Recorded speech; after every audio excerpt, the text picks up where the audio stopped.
girls and boys. The memorial's last post ceremony will begin in a few minutes once visitors have arrived into the commemorative area from our galleries. The commemorative cards on wreaths and floral tributes will be catalogued and archived by the memorial and kept in perpetuity. This service will be broadcast live via webcam onto the Australian War Memorial's website. Feel free to take photographs or film the service, and we encourage you to post your photos on the memorial's Facebook or Flickr page. To maintain the dignity of the service, we ask that visitors be respectful and quiet throughout the ceremony. In particular, please remain still during the reading and whilst the bugler plays the last toast. Where appropriate, we ask that visitors remove their hats for the national anthem, the reading of the ode and the last toast. We would also appreciate if parents could closely supervise small children. Should you have a mobile phone, please turn it to silent or switch it off. And finally, for your safety and that of others, please don't sit on stonework or ledges. Thank you.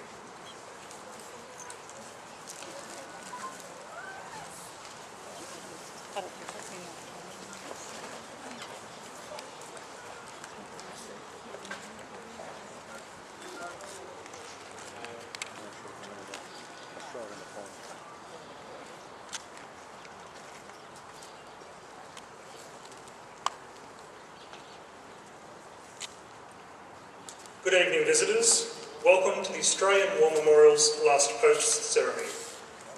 My name is Gerard Pratt, and joining us today from the Royal Australian Air Force is Squadron Leader Simon Longley. We welcome the veterans who have served, those that are still serving, and the families that support them. We also acknowledge the members of the RSL and Services Clubs who are watching the broadcast of this ceremony around Australia. This evening we're also joined by visitors and students who will be laying wreaths on behalf of the following schools: Lakes Entrance Primary School, Lakes Entrance, Victoria; Williamstown North Primary School, Williamstown, Victoria; Tarago Cluster, Gippsland, Victoria; Crowell School, Hazelbrook, New South Wales; and those who have travelled a very long way, the Christmas Island District High School. Ladies and gentlemen, boys and girls, please stand for the singing of the National Anthem.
The Australian War Memorial was the vision of Charles Bean, Australia's First World War official historian. Bean landed with the Australian troops on Gallipoli, stayed with them at the front through until the end of the war. The idea of this national memorial and museum came to him at Pozières, France, in the depths of the bloody fighting of 1916.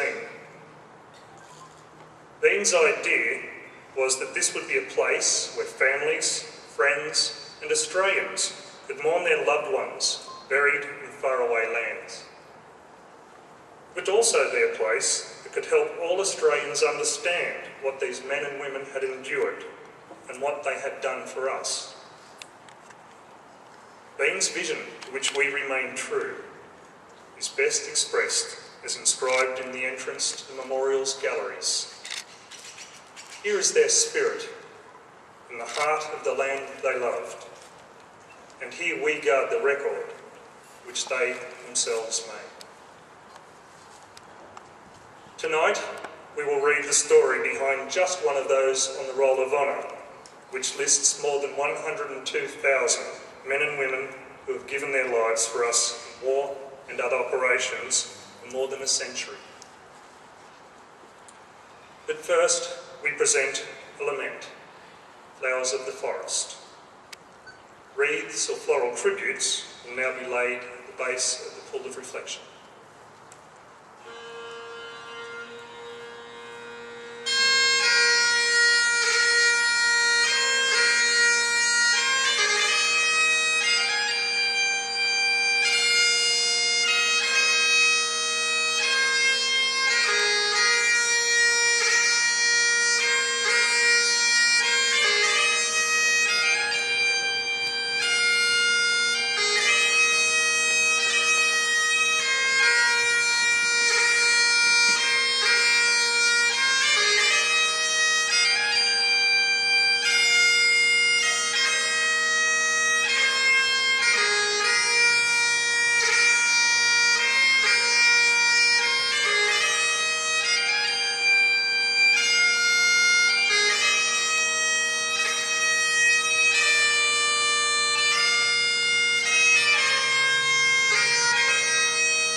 Today, we remember Assistant Cook Ronald Charles Roberts and the ship's company of HMAS Sydney 2, lost after engaging the German surface raider Cormoran in 1941. A modified Leander-class light cruiser, Sydney was armed with 8 6-inch guns and was the pride of the Royal Australian Navy. Built in England, the cruiser was commissioned into the RAN in 1935, boasting a mixture of ages and experiences. Known as Lloyd, Ronald Charles Roberts was born in Swan Hill, Victoria, on the 8th of January 1920. He was the youngest son of Robert and Jessie Roberts. Lloyd worked in a munitions factory before joining the Navy in February 1941, just after his 21st birthday. He was 6 1/4 feet, or 190 centimetres tall, with auburn hair, blue eyes, and a fresh complexion.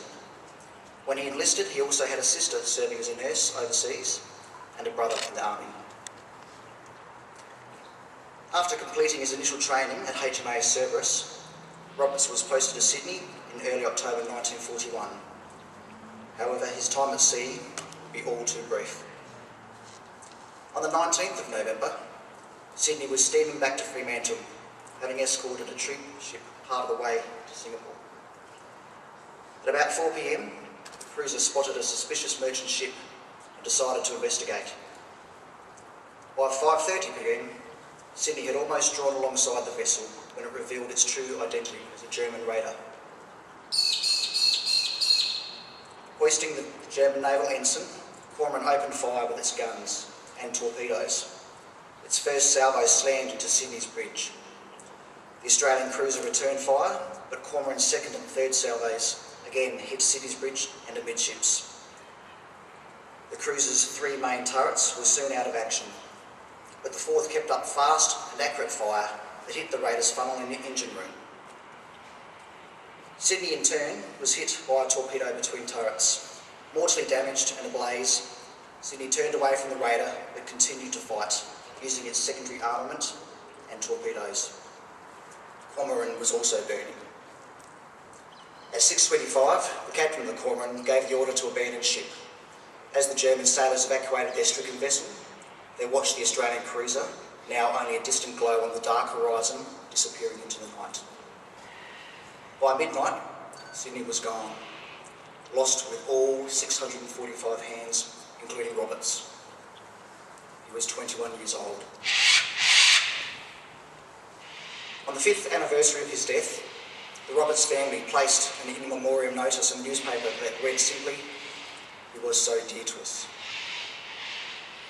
Roberts is commemorated on the Plymouth Naval Memorial in Britain. His name is also listed in the Roll of Honour on my left, along with 40,000 others from the Second World War.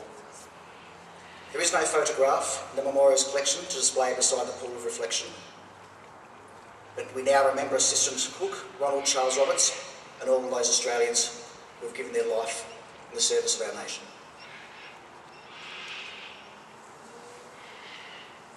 Boys and girls, please stand.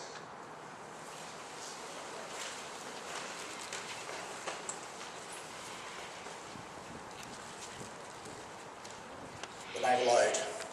They have no grave but the cruel sea. No flowers lay at their head. A rusting hog is their tombstone, a fast on the ocean bed. They shall not grow old as we that are left grow old. Age shall not weary them, nor the years condemn. And at the going down of the sun and in the morning, we will remember them.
Lest we forget. Lest we forget.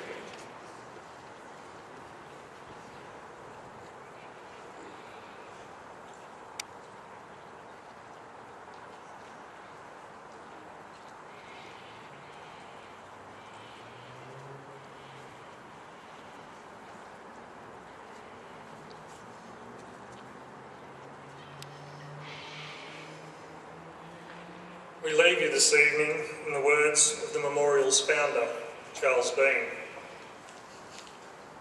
Many a man lying out there at Pozières or in the low scrub at Gallipoli, with his poor, tired senses barely working through the fever of his brain, has thought in his last moments, well, it's over. But in Australia, they will be proud of this. Ladies and gentlemen, boys and girls, that concludes the last post ceremony. Thank you for visiting the Australian War Memorial. Good evening.